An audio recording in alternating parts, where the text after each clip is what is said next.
Amis des Kitons, toujours bonsoir.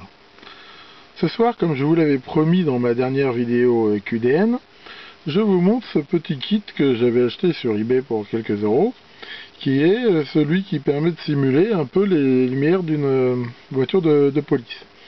C'est un schéma très simple, hein, ce qui ne vaut même pas une explication. Hein. Il y a un 555 qui oscille et qui commande un compteur Johnson à digitage CD 4017 qui, via un jeu de diodes, commande, selon la séquence qui va bien, ces deux transistors ici qui pilotent soit les diodes bleues, soit les diodes rouges.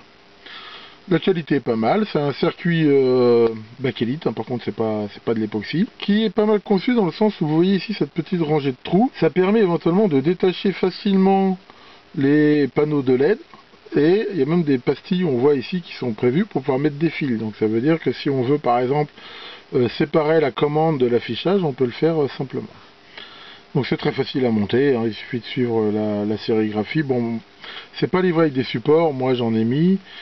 Comme les deux circuits sont très proches l'un de l'autre, on peut pas mettre deux supports. Donc là j'ai simplement mis des broches tulipes à part.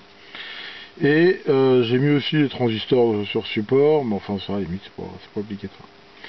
Il faudra faire attention, hein, il y a une erreur dans la sérigraphie pour les LED bleus. Et en fait, il y en a une qui est inversée, ce qui fait que quand on fait pas gaffe et qu'on suit la sérigraphie, comme je l'ai fait, il y a une rangée qui s'allume pas. Donc je vais vous montrer un petit peu ce que ça donne. Hein. Donc ça s'alimente de 9 à 12 volts.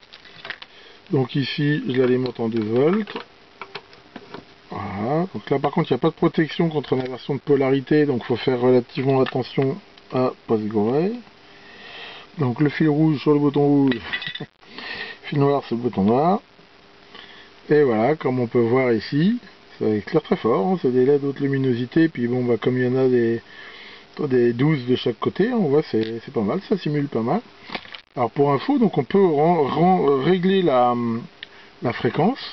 Donc si ici, là j'essaie de le faire tout en filmant en même temps pour qu'on puisse voir. Donc la gamme est assez grande, ça va de très, très rapide comme ça, où elles sont quasiment toujours allumées, à vraiment très très lent. Donc ça, le range est assez sympa, ça permet de régler ça comme on a envie. Et ça pourra servir pour une alarme, un modèle à réduit, mettre ça sur son vélo, enfin on peut faire à peu près tout ce qu'on veut. À vrai dire, je sais pas encore ce que je vais en faire, mais je l'avais acheté comme ça pour voir, mais je suis assez content, c'est sympa comme petit kit. Donc voilà pour ce soir, merci beaucoup de votre attention et à bientôt pour de nouvelles vidéos.